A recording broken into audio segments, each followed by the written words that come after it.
smaller department. We're growing, which is a good thing, but we do stay quite busy. We do border other jurisdictions that are busy. So not only are we helping them out, but also we kind of get you know crime or other incidents that come through our jurisdiction. So we are quite busy for how geographically and population wise, how small we are. So sometimes we're not able to do traffic enforcement like we want to, or as much as we want to.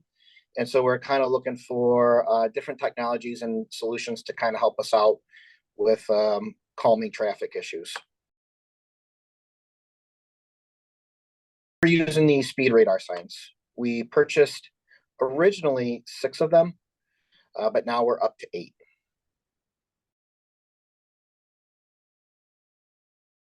We looked at where our schools are located because we have a lot of issues before, during, and after school with complaints of speeding.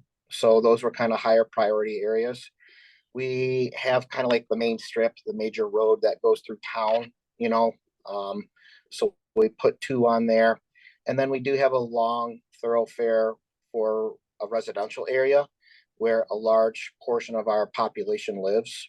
So by putting it in a large residential area by the schools and then on the major thoroughfare, we've done quite well.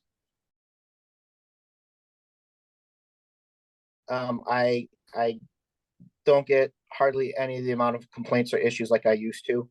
But as far as the general complaints of people calling or complaining or going on Facebook to air out their grievances, it's significantly reduced.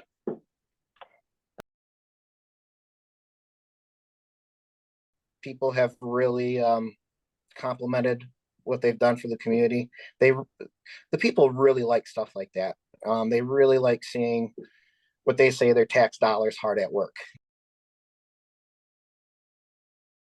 It's a great way to still have a presence.